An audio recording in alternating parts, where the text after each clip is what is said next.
अपना कदम सक्सेस की ओर मार्गदर्शन कोचिंग इंस्टीट्यूट के साथ। मार्गदर्शन कोचिंग इंस्टीट्यूट बिहार में एकमात्र कोचिंग संस्थान IIT and medical entrance exam के लिए।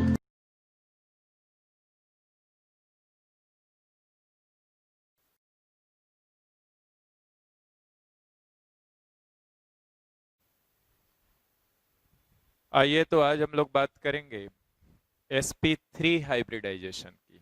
तो यहां से शुरू करते हैं।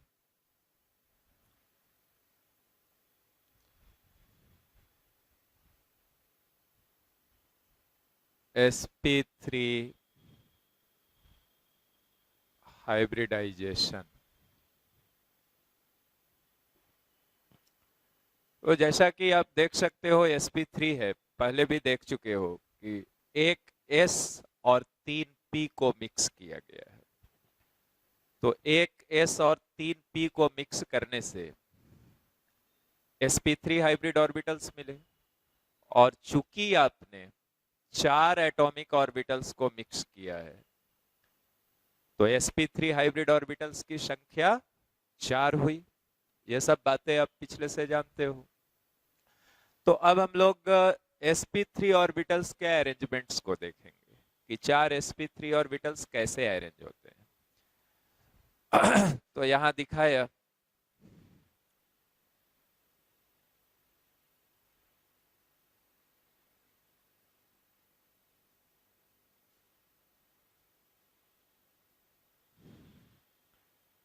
ये अपने 4 sp3 ऑर्बिटल्स हुए। ये चारों sp3 थे।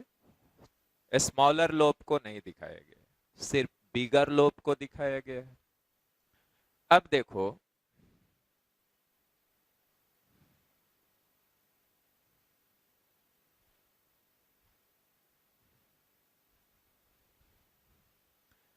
किसी भी दो sp3 हाइब्रिड ऑर्बिटल्स के बीच जो एंगल बना वो कितने के बराबर हुआ। तो sp3 हाइब्रिडाइजेशन में बॉन्ड एंगल देखा था 109 डिग्री 109 डिग्री 28 मिनट।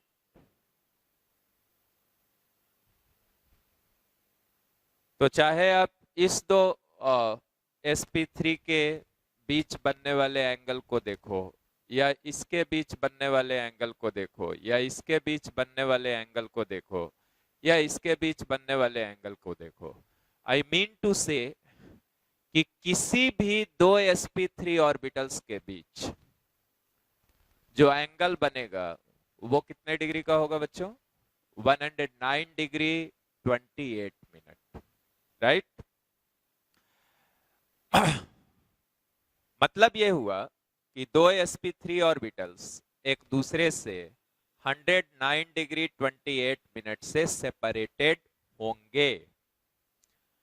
अब ये जो अरेंजमेंट है 4 sp3 ऑर्बिटल्स का, तो ये सिमेट्रिकल अरेंजमेंट है। तो आप लिख लीजिए सिमेट्रिकल, SYMM डॉट सिमेट्रिकल पढ़ेंगे, सिमेट्रिकल अरेंजमेंट। सिमेट्रिकल अरेंजमेंट हो गया। और इसी ज्योमेट्री को आप नाम देते थे geometry tetrahedral. This geometry is called tetrahedral. Symmetrical arrangement होने से फायदा यह होता कि अगर लोन पेयर आया सेंट्रल एटम पे तो किस ऑर्बिटल में लोन पेयर रखना है ये कोई समस्या नहीं है। या कुछ बॉन्ड डबल बॉन्ड आए, कुछ बॉन्ड सिंगल बॉन्ड आए, तो किस बॉन्ड को कहां रखना है, कहां दिखाना है, ये कोई प्रॉब्लम नहीं है। जब भी हमें हाइब्रिड ऑर्बिटल्स का अरेंजमेंट सिमेट्रिक मिलेगा, सिमेट्रिकल अरेंजमेंट होगा, तो आप पॉसिबल हाइब्रिड ऑर्बिटल्स में से किसी भी में लोन पेयर रख सकते हो। किसी के साथ भी आप किसी पोजीशन पे आप डबल बॉन्ड से एटम को कनेक्ट कर सकते हो, किसी पोजीशन पे सिंगल बॉन्ड से एटम को कनेक्ट कर सकते हो, राइट। अब आओ मैं तुम्हें मॉडल से समझाता हूं। देखो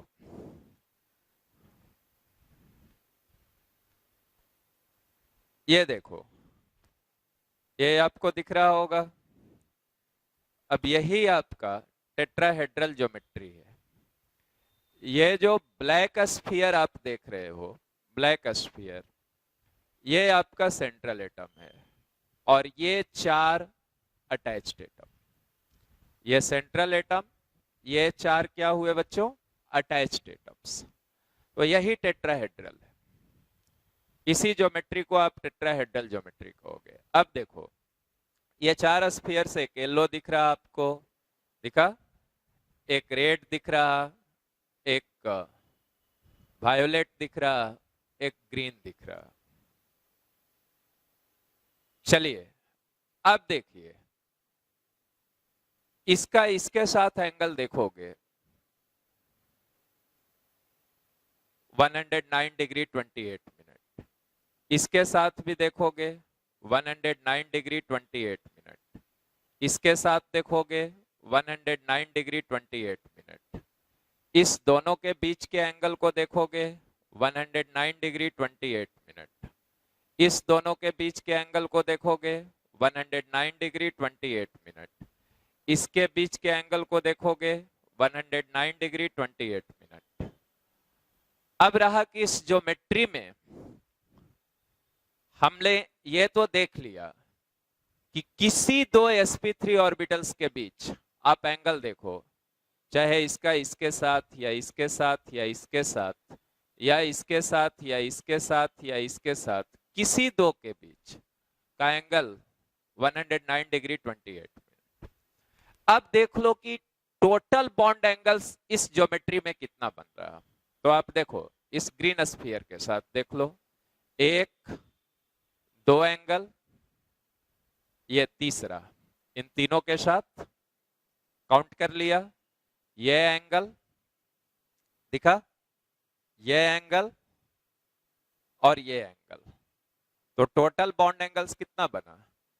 3 हुआ था इधर, और 1 2 3 इधर भी 3 हुआ, तो टोटल बॉन्ड एंगल्स इस पे कितना होगा बच्चों? 6। Total bond angles 6, right. अब थोड़ा ये भी बतलाते हैं कि ये जो टेट्राहेड्रल ज्योमेट्री है, क्या ये प्लेनर ज्योमेट्री है या नॉन प्लेनर है। अब 2 वर्ड्स हमने यूज किया, एक बोला प्लेनर, दूसरा बोला नॉन प्लेनर।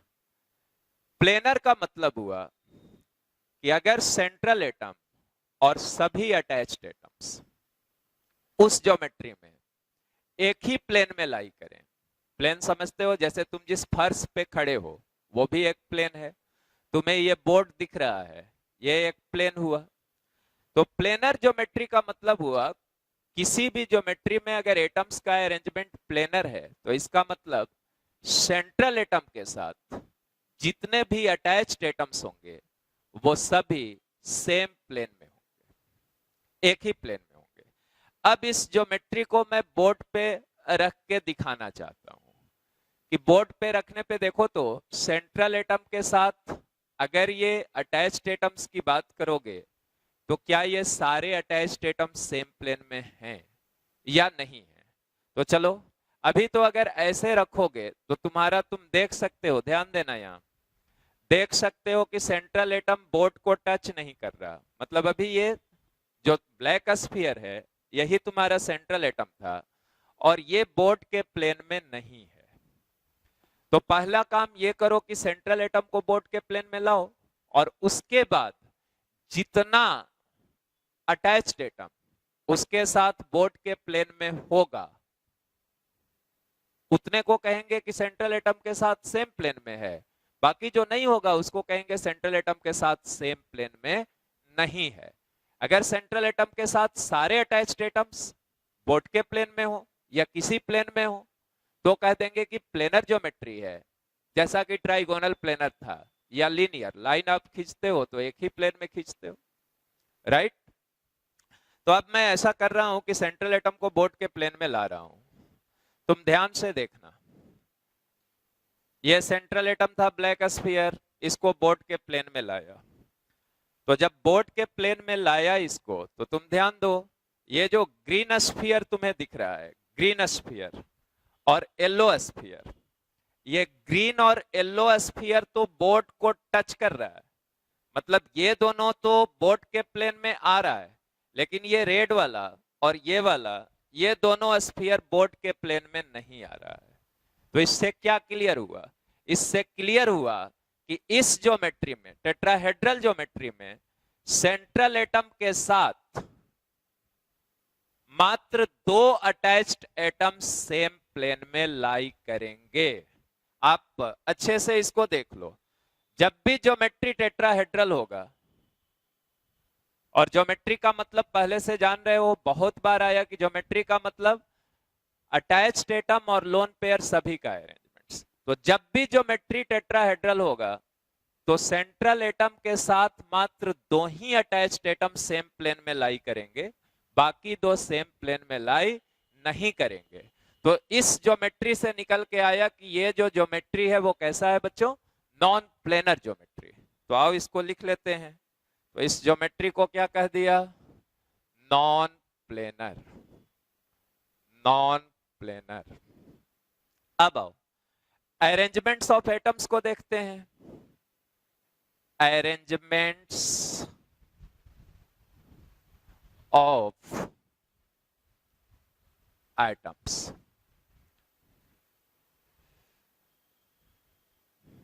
राइट? तो फर्स्ट केस लिया AB4, और जैसे ही मैंने AB4 कहा तो स्पष्ट हो गया कि सेंट्रल एटम A है और सराउंडिंग एटम B है। एक सेंट्रल एटम के साथ कितने अटैच्ड एटम्स हैं? 4। और तुम्हारे पास ऑर्बिटल, हाइब्रिड ऑर्बिटल्स भी कितने थे? 4। तो लोन पेयर नहीं हो सकता, क्योंकि हम sp3 हाइब्रिडाइजेशन की बात कर रहे हैं। तो सेंट्रल एटम के पास 4 ही हाइब्रिड ऑर्बिटल है, और आपने सेंट्रल एटम से 4 अटैच्ड एटम लिंक किया हुआ है, तो यहां लोन पेयर नहीं है। अब इस AB4 के अरेंजमेंट को दिखा दें। तो AB4 के अरेंजमेंट को दिखाया तो ये A लिख दिया, ये B लिख दिया, ये B लिख दिया,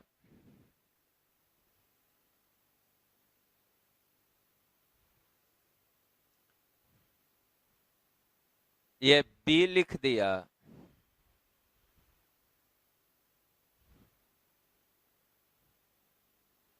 ये B लिख दिया। मैं जस्ट A लिखा हूं और इससे 4 अटैच्ड B दिखाया हूं। राइट? इसी शेप को बोलेंगे, क्योंकि लोन पेयर है नहीं, तो जब लोन पेयर नहीं हो सेंट्रल एटम पे तो ज्योमेट्री और शेप दोनों सेम हो जाएगा। तो जो ज्योमेट्री था इसका वही शेप हो गया। तो शेप कैसा लिख दोगे? Tetrahedral.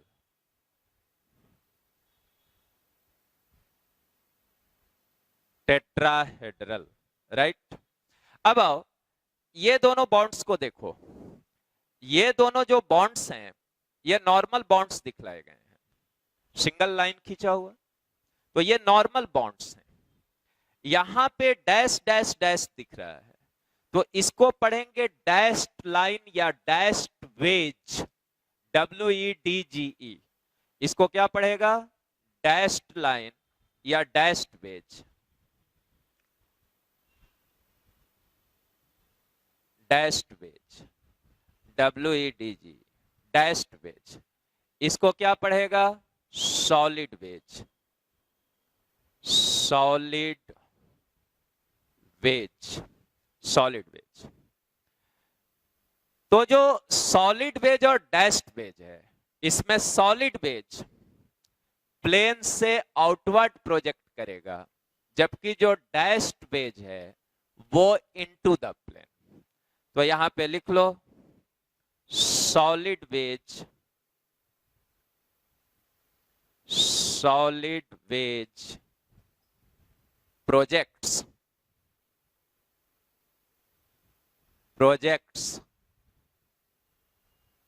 outward from the plane, outward from the plane,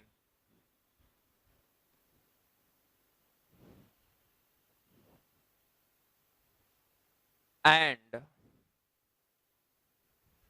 dashed wedge या डैश्ड लाइन, जो भी लिखो, प्रोजेक्ट्स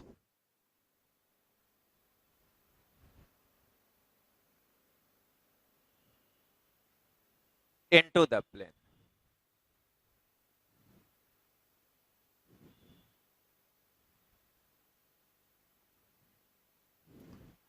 तो जो सॉलिड वेज हुआ वो प्रोजेक्ट करेगा प्लेन से आउटवर्ड, और जो डैश्ड वेज हुआ उससे attached group into the plane. और अभी अभी दिखाया था, फिर एक बार देख करके बिल्कुल सेट कर लो कि जब भी टेट्राहेड्रल शेप होगा तो टेट्राहेड्रल शेप में सेंट्रल एटम के साथ जो 4 एटम्स अटैच्ड होंगे उसमें से 2 ही एटम सेंट्रल एटम के साथ सेम प्लेन में लाई करेगा, जैसे ये दिखाया।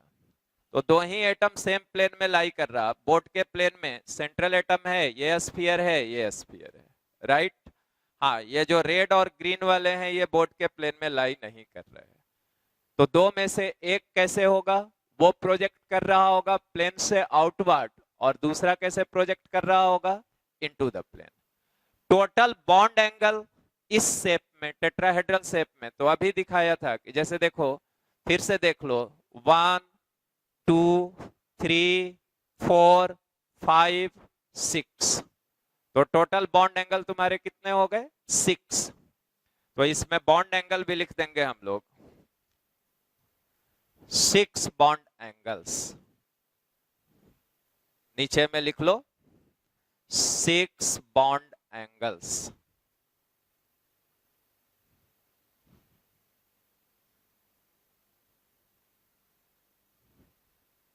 तो चलो, अब तुम टेट्राहेड्रल ज्योमेट्री को अच्छे से समझ गया। क्या क्या समझा? कि पहली बात यह कि टेट्राहेड्रल शेप अगर हो तो सेंट्रल एटम के साथ, या टेट्राहेड्रल ज्योमेट्री हो तो सेंट्रल एटम के साथ मात्र 2 ही अटैच्ड एटम सेम प्लेन में लाई करेंगे। एक आउटवर्ड फ्रॉम द प्लेन होगा, दूसरा इनटू द प्लेन होगा, और टोटल बॉन्ड एंगल 6 होगा। हाँ, अरेंजमेंट को कहा गया है कि सिमेट्रिकल अरेंजमेंट है। तो अब अगर दूसरे केसेज को लेंगे, जैसे लोन पेयर आएगा, तो कहां लोन पेयर रखना है ये कोई समस्या नहीं है। तो दूसरा केस ले लिया,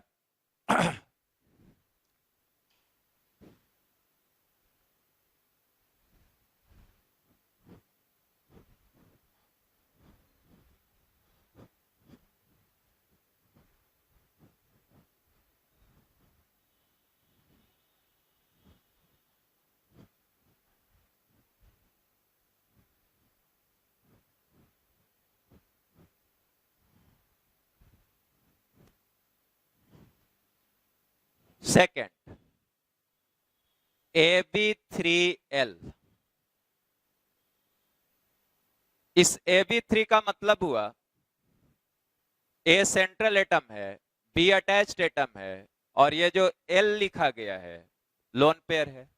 तो अटैच्ड एटम 3 है, इसीलिए एक लोन पेयर है। क्योंकि टोटल ऑर्बिटल्स अपने पास कितने हैं, 4, तो 3 के साथ ये अटैच्ड एटम होगा और एक क्या होगा, लोन पेयर। तो 3 1 4। अब इसकी अरेंजमेंट देखनी है तो इन चारों में से किसी एक में लोन पेयर रख दो, बाकी 3 के साथ अटैच्ड एटम्स को दिखा दो। तो ए लिखा, एक में मैंने लोन पेयर रख दिया, ये लोन पेयर हो गया, और 3 अटैच्ड एटम्स को दिखा दिया, बी बी बी। अब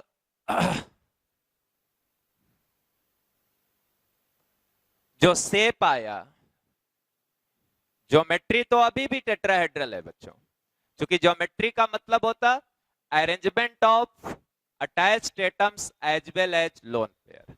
लेकिन जो शेप होता वो सिर्फ अटैच्ड एटम्स के अरेंजमेंट पे डिपेंड करता। तो शेप के लिए इसको हटा लो, बाकी ये बच गया, ए के साथ ये 3 भी। तो इस शेप को कहते हैं पिरामिडल। पिरामिडल हाइब्रिडाइजेशन के दौरान तुम्हें पढ़ाया भी गया था कि sp3 हाइब्रिडाइजेशन 1 लोन पेयर, तो शेप क्या होता था, पिरामिडल। तो ये पिरामिडल शेप हुआ, या इसको ट्राइगोनल पिरामिडल भी कहते हैं, ट्राइगोनल पिरामिडल। तुम पिरामिडल ही बोलो, उससे काम हो जाता है, पिरामिडल। अब इस शेप के बारे में भी जान लो कि ये शेप क्या प्लेनर होगा। तो अभी तो देखा था कि अगर टेट्राहेड्रल ज्योमेट्री है तो सेंट्रल एटम के साथ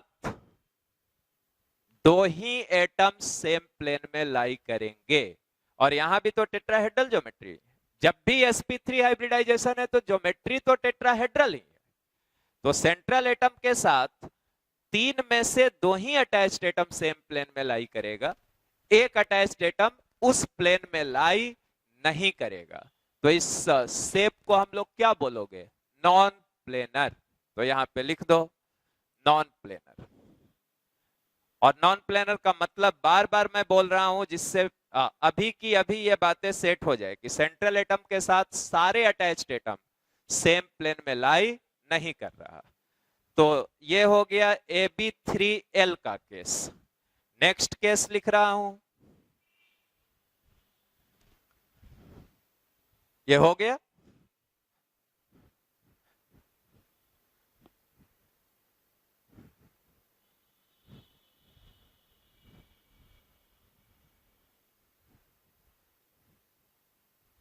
Ab2L2, Ab2L2 दो अटैच्ड एटम्स है और दो लोन पेयर्स है, तो Ab2L2 हुआ। अब किसी दो में लोन पेयर रख दो, बाकी दो में अटैच्ड एटम को लिंक कर दो।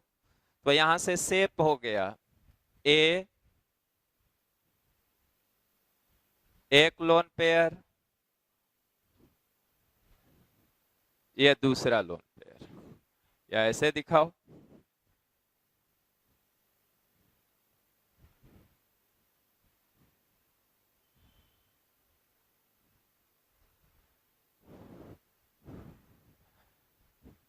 चार में से दो में लोन पेयर दे दिए और दो के साथ अटैच्ड एटम्स लिंक कर दिए। अब इस शेप को तुम खुद देखो कैसा दिख रहा है, BAB, यही शेप है। तो ये जो शेप दिख रहा है बच्चों, तुमको खुद दिख रहा है एंगल के जैसा, तो इसी को कह देते हो एंगुलर, या कह लेते हो भी शेप, या कह लेते हो बेंट। तो शेप इसका लिख दिया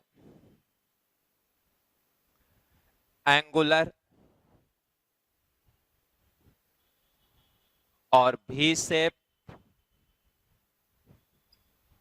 और बेंट। बेंट तीनों में से कुछ भी बोल दो।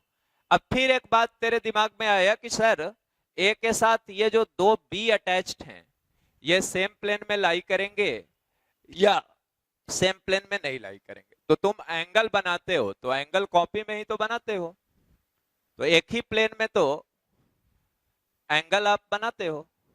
तो जब ये एंगुलर है, और अभी अभी इसमें भी देखा था कि ज्योमेट्री टेट्राहेड्रल हो तो सेंट्रल एटम के साथ दो अटैच्ड एटम सेम प्लेन में लाई करेंगे, यहां तो दो ही है, ए के साथ दो ही अटैच्ड है बी, राइट। तो ये जो हुआ प्लेनर हुआ, राइट। टेट्राहेड्रल नॉन प्लेनर था, पिरामिडल नॉन प्लेनर था, लेकिन एंगुलर शेप जो हुआ वो कैसा हुआ? प्लेनर। अब इस बॉन्ड एंगल पे थोड़ा ध्यान दो। ये जैसे आपने देखा था sp2 हाइब्रिडाइजेशन पढ़ते समय कि जब भी सेंट्रल एटम पे लोन पेयर आएगा तो बॉन्ड एंगल अपने नॉर्मल वैल्यू से डेविएट करेगा, चेंज करेगा। तो यहां पे इनफैक्ट जब Ab4 था, ए के साथ चारों अटैच्ड एटम सेम थे और सेंट्रल एटम ए पे कोई लोन पेयर नहीं था, तो सारे बॉन्ड एंगल 109 डिग्री 28 मिनट के एग्जैक्टली इक्वल थे, राइट। लेकिन जब Ab3L हुआ, मतलब सेंट्रल एटम पे एक लोन पेयर आया, तो जो बॉन्ड एंगल बनेगा BAB, वो एग्जैक्टली 109 डिग्री 28 मिनट के बराबर नहीं होगा, बल्कि उससे डेविएट करेगा, उससे चेंज होगा। तो जब भी सेंट्रल एटम पे लोन पेयर आएगा तो ओरिजिनली उस ज्योमेट्री में जो बॉन्ड एंगल का मेजरमेंट था, बॉन्ड एंगल उस मेजरमेंट से डेविएट करेगा, चेंज करेगा, जनरली डिक्रीज करता है। तो जो पिरामिडल शेप की बात किया था, तो वहां जो बॉन्ड एंगल होगा वो generally less than 109 degree 28 minute. लेकिन टेट्राहेड्रल में अगर चारों अटैच्ड एटम सेम है, जैसे कि ए के साथ 4b जोड़ा था, 4b कहने का मतलब चारों जो अटैच्ड एटम थे सेम थे, तो वहां पे जो बॉन्ड एंगल था वो एग्जैक्टली 109 डिग्री 28 मिनट के बराबर था। अब यहां पे भी जो बॉन्ड एंगल होगा, दो दो लोन पेयर आया है, तो उस वजह से bond angle less than, generally less than मतलब उससे चेंज करेगा, ये लेस देन का साइन बनाया, वो less than 109 degree 28 minute, 109 degree 28 minute, right. तो यही तीन तरह का arrangement of atoms sp3 hybridisation में होगा। ab4 no lone pair, ab3 one lone pair, या ab2 टू लोन पेयर्स। तीनों के शेप को रिप्रेजेंट करना देख लिया, सारी रिलेटेड बातें देख ली, टेट्राहेड्रल के टोटल बॉन्ड एंगल्स के बारे में जान गया, टेट्राहेड्रल के बारे में जान गया कि वो नॉन प्लेनर अरेंजमेंट है, मतलब सेंट्रल एटम के साथ मात्र दो ही अटैच्ड एटम सेम प्लेन में होगा, एक प्लेन से आउटवर्ड होगा जिसको हम लोग सॉलिड वेज से दिखलाए थे, और एक इनटू द प्लेन होगा जिसको हम लोग डैश्ड वेज से दिखलाए थे, राइट।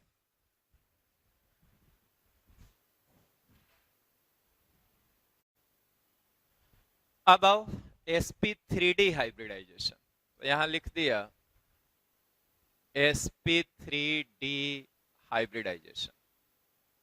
तो sp3d ऑर्बिटल्स काउंट करो, एक s 3p 1d, तो 1 + 3 + 1 5। तो sp3d ऑर्बिटल्स की संख्या कितनी हुई? 5, राइट। तो अब मैं इनको दिखा रहा हूं,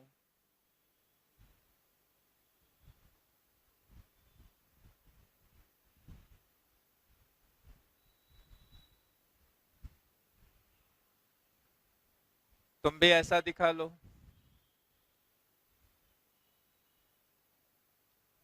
ये 5 जो लाइंस दिख रहे हैं तुम्हें, ये 5 लाइंस 5 sp3d ऑर्बिटल है, 1 2 3 4 5। यहां पे सेंट्रल एटम है तुम्हारा, राइट। अब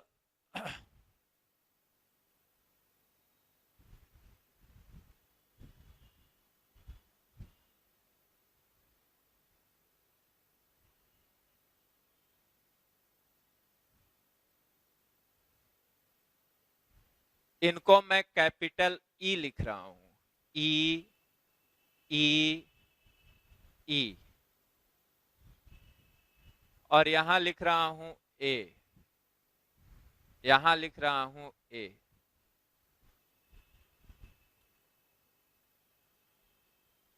राइट। अब देखो मैं यहां बॉन्ड एंगल दिखा रहा हूं 120 डिग्री, ये एंगल ई और ई के बीच, सेंट्रल एटम का ई, सेंट्रल एटम ई, ये एंगल 120 हुआ। इस एंगल को देखो, ये भी कितने के बराबर हुआ? 120। इस एंगल को देखो, ई सेंट्रल एटम ई, ये भी कितने के बराबर हुआ? 120। एक जगह दिखा दिया, बाकी ये हर जगह मार्क नहीं करेंगे। ये 120, ये भी 120, ये और ये तो 120 लिखा ही। अब यहां पे ये जो ए के साथ ई का एंगल है, इसको दिखा दिया 90 डिग्री, 90 डिग्री। ए के साथ ई का एंगल, ए सेंट्रल एटम ई, वैसे ही ई सेंट्रल एटम ए, ये एंगल भी कितना हुआ? 90 डिग्री, राइट। तो इस ज्योमेट्री में आप देख सकते हो तीन एंगल्स 120 डिग्री के बराबर हैं, और दो एंगल्स, ये 90 डिग्री और ये 90 डिग्री, दो एंगल्स आपके 90 डिग्री के बराबर हैं। और अगर ए सेंट्रल एटम ए का एंगल देखोगे, ए सेंट्रल एटम ए, तो ये जो एंगल हुआ वो कितना हुआ? 180 degree, A central atom A. तो ये एंगल दिख रहा है आपको कितना, 180 डिग्री, राइट। तो एंगल से रिलेटेड सारी बातें इस ज्योमेट्री में देख लिया। इसी ज्योमेट्री को कहते हैं हम लोग, याद करो, sp3d में ज्योमेट्री लिखा गया था, sp3d नो लोन पेयर, तो शेप लिखा गया था ट्राइगोनल बाई पिरामिडल। तो यहां लिख दिया ट्राइगोनल बाई पिरामिडल,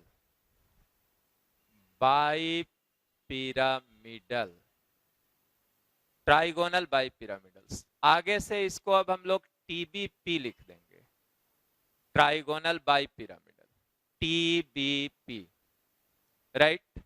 अब इसको लिख दिए कि ये geometry not a symmetrical arrangement,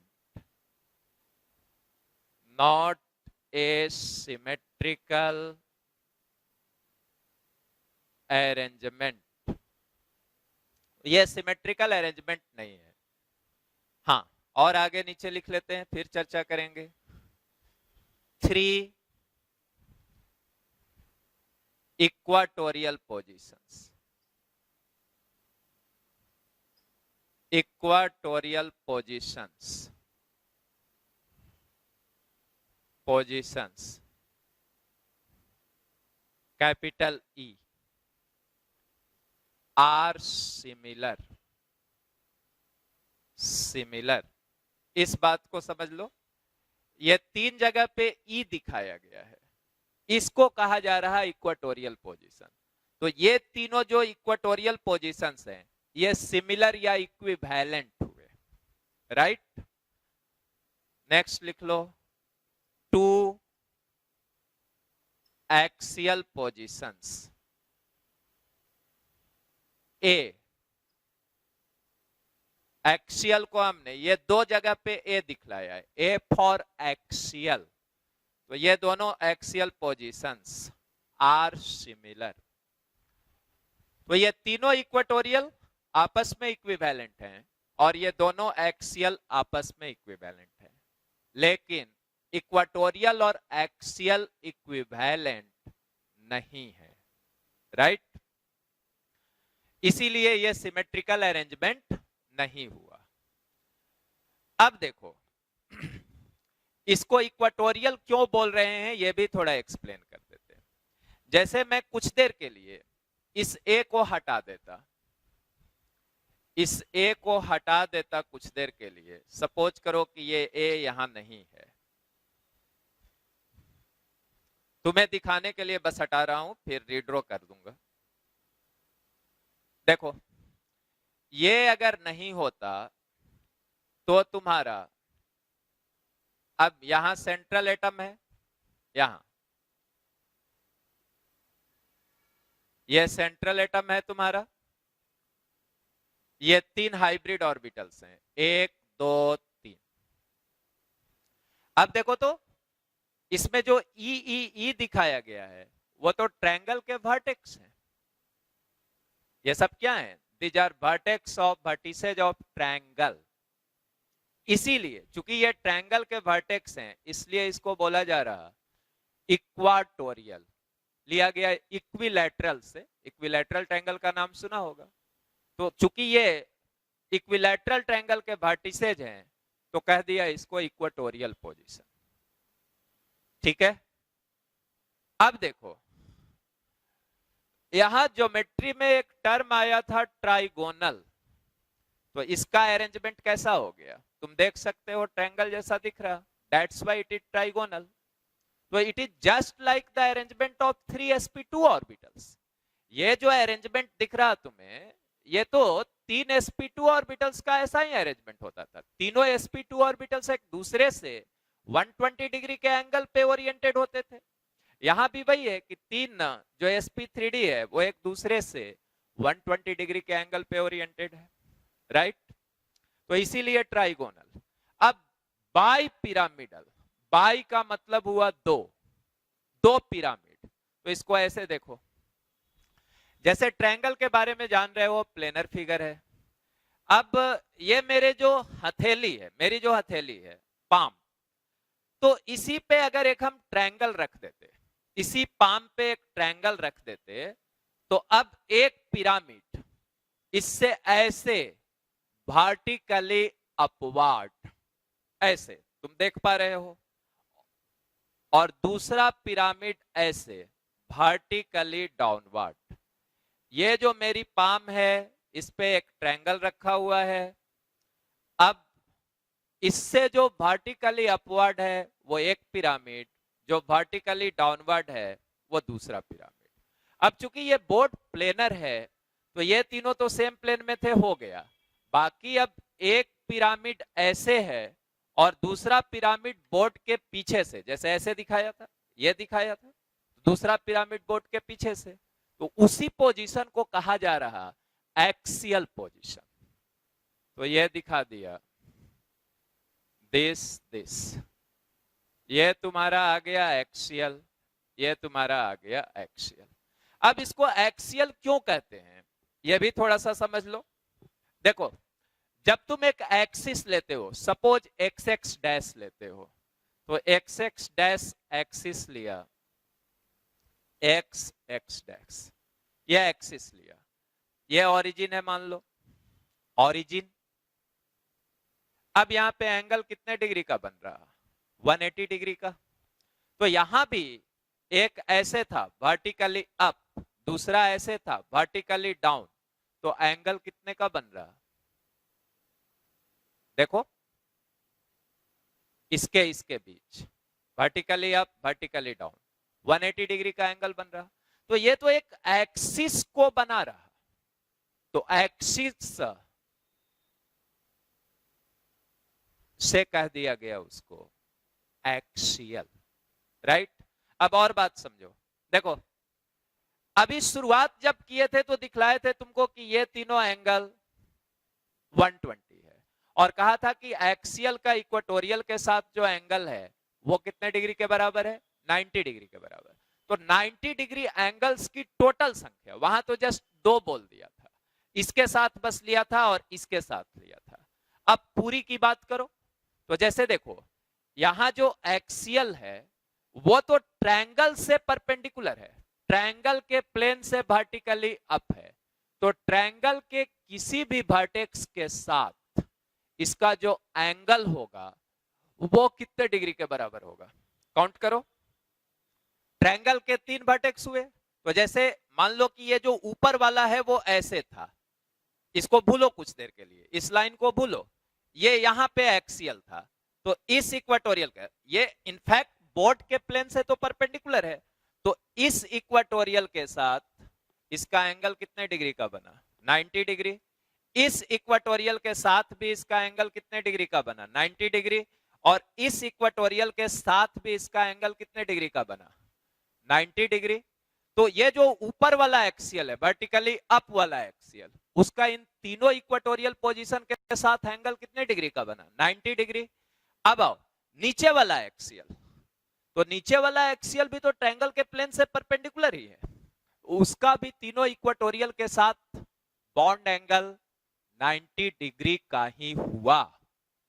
तो इस एक्सियल का इसके साथ एंगल देखोगे तो 90 डिग्री, ये एंगल देखोगे, ये एंगल, ये भी 90 डिग्री, और ये एंगल देखोगे ये भी 90 डिग्री, तो इसका ये 3 एंगल 90 डिग्री। इसका इसके साथ देखोगे तो 90 डिग्री, इसके साथ भी देखोगे, इसके साथ तो भी 90 डिग्री, और इस इक्वेटोरियल के साथ भी देखोगे तो भी 90 डिग्री। तो इस ज्योमेट्री में 90 डिग्री के टोटल एंगल्स की बात करो। तुमसे पूछा जा सकता सीधा क्वेश्चन कि sp3d हाइब्रिडाइजेशन में मान लो किसी मॉलिक्यूल का हाइब्रिडाइजेशन sp3d है और शेप ट्राइगोनल बाई पिरामिडल है, तो टोटल 90 डिग्री बॉन्ड एंगल्स, तो 3 इसका बना और 3 इसका बना, 90 डिग्री के बॉन्ड एंगल्स की संख्या कितनी हो गई, 6। 120 वाले की 3 हुई, 123। 90 डिग्री के बॉन्ड एंगल्स कितने हो गए, 6, और 180 डिग्री वाला 1, राइट। इतनी बातें क्लियर।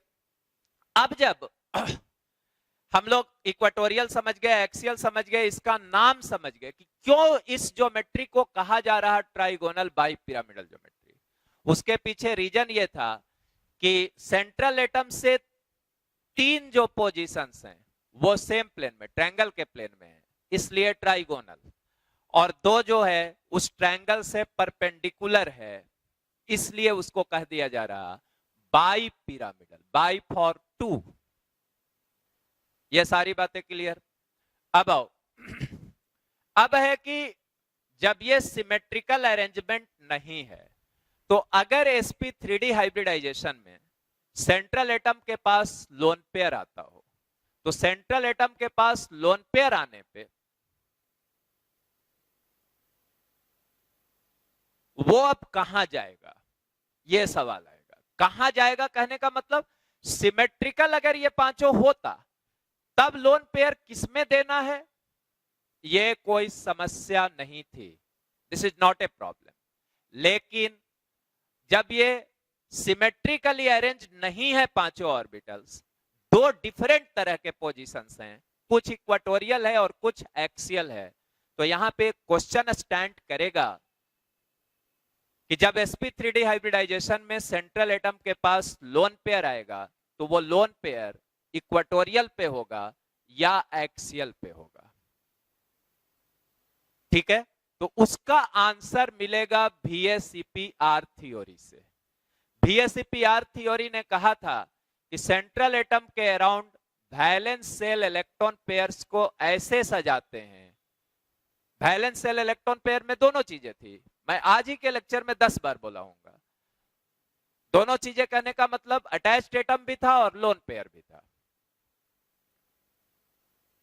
जिससे उनके बीच होने वाला रिपल्सन मिनिमम हो। रिपल्सन का ऑर्डर भी देखा था कि एलपी एलपी का ज्यादा था एलपी बीपी से, और एलपी बीपी का ज्यादा था बीपी बीपी से, बॉन्ड पेयर बॉन्ड पेयर। फिर पढ़ा था मल्टीपल बॉन्ड ज्यादा रिपल्सन काउच करता है सिंगल बॉन्ड से, राइट। तो अब हम लोग बात करेंगे टीबीपी ज्योमेट्री में VSEPR थ्योरी की। तो आओ यहां पे लिखो,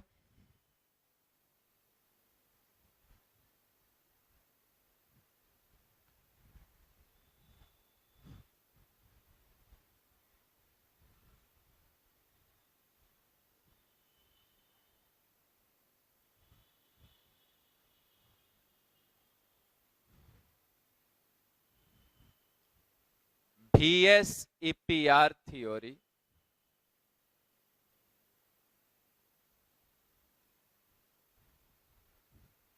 in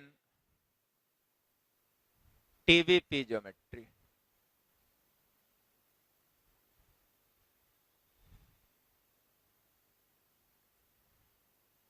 First point,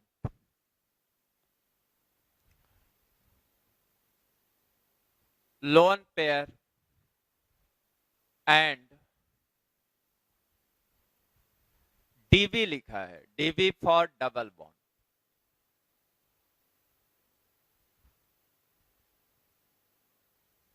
Double bond tends to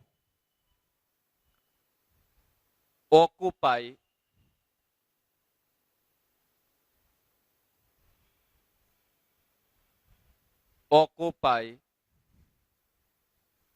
equatorial position.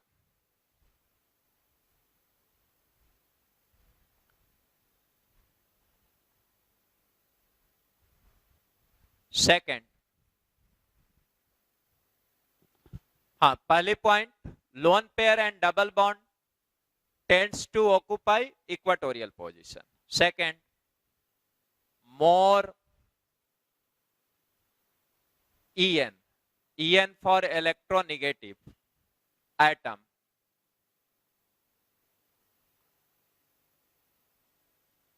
tends to occupy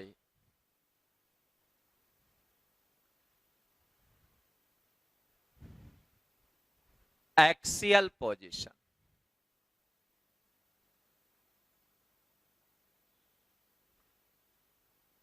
इस पॉइंट को एक्सप्लेन कर देते हैं.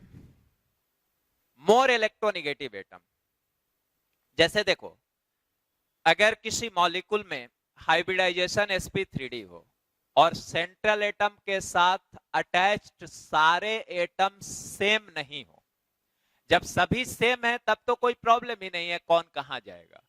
कौन कहां जाएगा इसकी प्रॉब्लम तो तभी आएगी जब सारे अटैच्ड एटम सेम नहीं है, और उस स्थिति में जो मोर इलेक्ट्रोनिगेटिव एटम होगा वो कहां जाएगा, एक्सियल पोजीशन पे, राइट।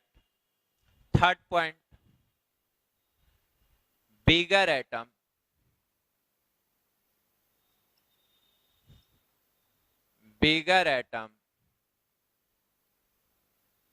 tends to occupy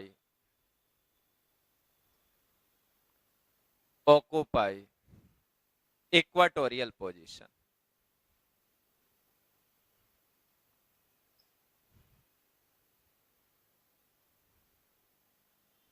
जो बड़े साइज का एटम होगा वो कहां आएगा, इक्वाटोरियल पोजीशन पे। तो इन 3 पॉइंट्स को अब पूरे लाइफ नहीं भूलना है। टीबीपी ज्योमेट्री के लिए VSEPR थ्योरी, वंस अगेन मैं तीनों पॉइंट को बोल रहा हूं। पहली पॉइंट, लोन पेयर और डबल बॉन्ड। sp3d हाइब्रिडाइजेशन में सेंट्रल एटम पे लोन पेयर आता हो या सेंट्रल एटम किसी अटैच्ड एटम के साथ डबल बॉन्ड बनाता हो, तो वो किस पोजीशन पे रखा जाएगा, इक्वाटोरियल पे, लोन पेयर को भी और डबल बॉन्ड से अटैच्ड एटम्स को भी इक्वाटोरियल पोजीशन पे। अब किस इक्वाटोरियल पे ये बात नहीं होगी, क्योंकि तीनों इक्वाटोरियल सिमिलर और इक्विवेलेंट थे। सेकेंड पॉइंट कहा कि अगर सभी अटैच्ड एटम सेम ना हो तो जो मोर इलेक्ट्रोनिगेटिव एटम होगा वो जाएगा एक्सियल पे। और तीसरी बात कही गई कि जो बड़े साइज का एटम होगा वो कहां आएगा, इक्वाटोरियल पे। और ये सब क्यों VSEPR से प्रेडिक्ट किया गया, ये सब प्रेडिक्ट किया गया क्योंकि VSEPR ने कहा था कि ऐसे अरेंज करेंगे हम वैलेंस शेल इलेक्ट्रॉन पेयर्स को जिससे उनके बीच होने वाला रिपल्सन मिनिमम हो। तो ये सारी जो अरेंजमेंट्स आपको बताई गई वो इसलिए कि ऐसा करने से वैलेंस शेल इलेक्ट्रॉन पेयर्स के बीच लगने वाला जो रिपल्सन होगा वो मिनिमम होगा, राइट। अब अरेंजमेंट्स ऑफ एटम्स देखेंगे हम लोग इसमें।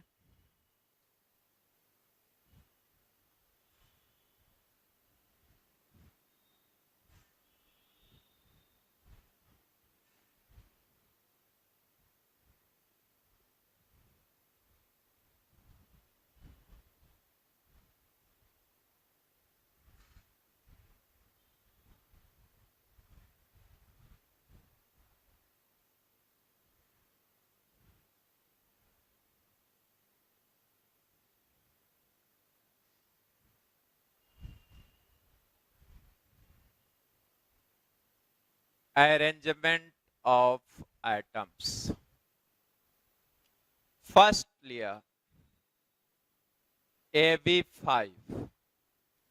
अब जब AB5 बोल दिया तो ए के साथ 5 अटैच्ड एटम है और सेंट्रल एटम के पास 5 ही हाइब्रिड ऑर्बिटल्स भी था, तो कोई लोन पेयर नहीं होगा, राइट।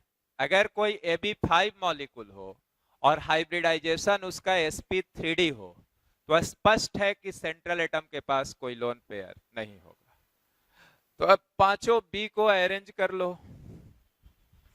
तो 3 इक्वाटोरियल पे रख दो और 2 एक्सियल पे रख दो।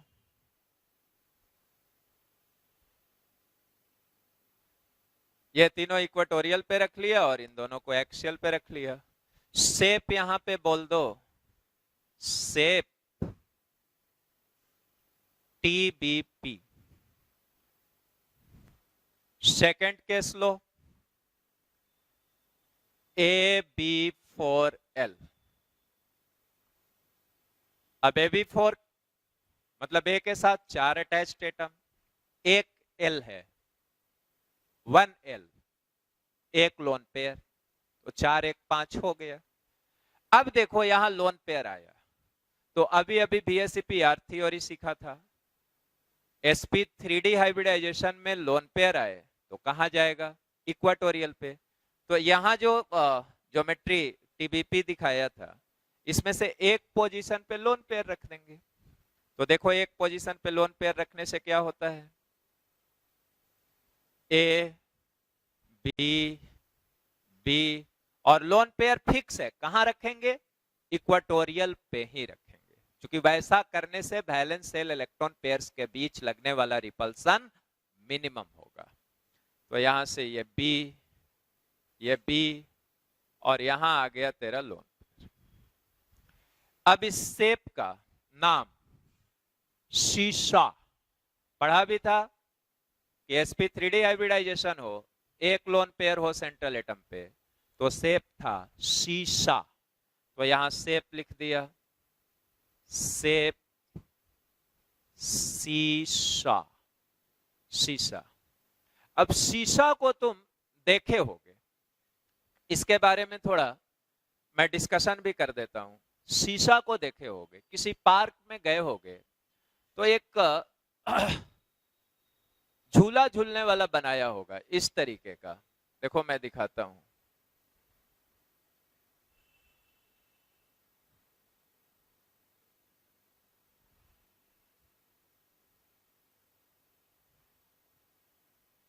ये ग्राउंडेड है, मतलब ये दो स्टैंड होगा और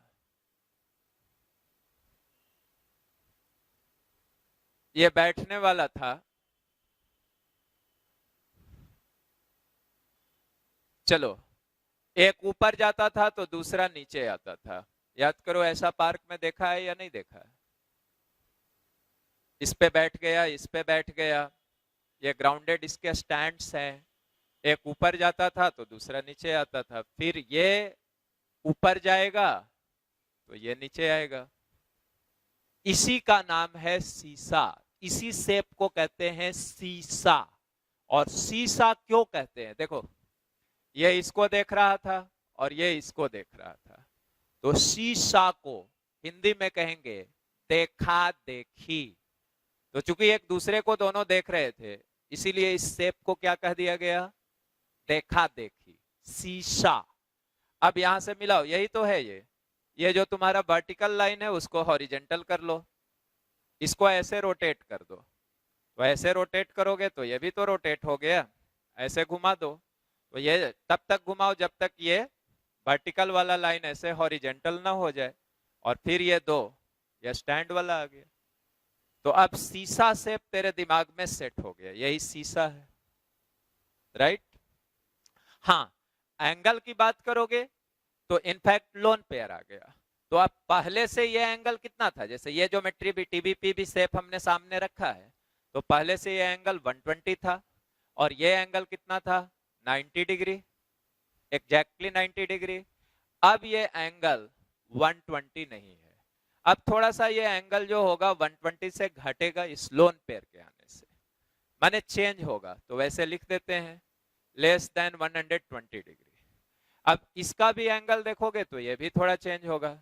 ये एंगल देखोगे, पहले से यहाँ पे ये एंगल एग्जैक्टली 180 था, लेकिन यहाँ देखोगे तो ये जो एंगल होगा ये लेस देन 180 हो जाएगा, less than 180 degree.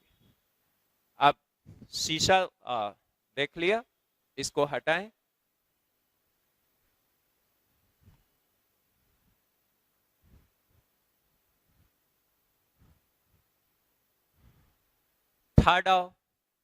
Third case इसमें हुआ AB3L2, 3 2 5 हो गया। दोनों लोन पेयर कहां चला जाएगा? इक्वाटोरियल पे। तो दोनों लोन पेयर इक्वाटोरियल पे आ जाओ।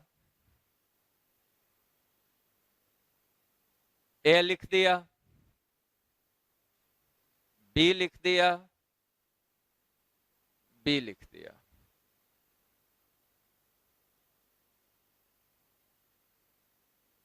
दोनों इक्वाटोरियल पे लोन पेयर दे दिया, ये लोन पेयर, ये लोन पेयर।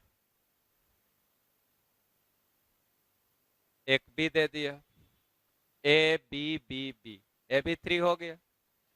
अब इस शेप को देखो, तुमको दिख रहा है, तुम खुद बोल दो नाम इसका, ऐसा कुछ पढ़ा है? क्या पढ़ते इसको? T.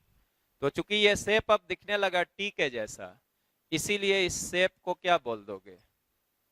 T shape, T shape, right. अब फिर ये जो एंगल होगा, ये एंगल, वो अब 90 डिग्री, पहले यहां पे तो एग्जैक्टली 90 था, लेकिन अब ये 90 से डेविएट करेगा, चेंज करेगा, लेस देन 90 डिग्री जनरली, मतलब लोन पेयर आने से ओरिजिनल से चेंज करेगा और जनरली घटता है, तो लेस देन 90 डिग्री। इस एंगल को देखोगे इनके बीच, तो ये भी लेस देन 180 डिग्री, राइट। अब आ जाओ फोर्थ केस इसमें, AB2 L3, 2 attached atom 3 lone pair, 2 3 5 हो गया ये। अब तीनों जो लोन पेयर आया वो इक्वेटोरियल पे जाएगा, तो तीनों लोन पेयर को दिखा दो इक्वेटोरियल पे।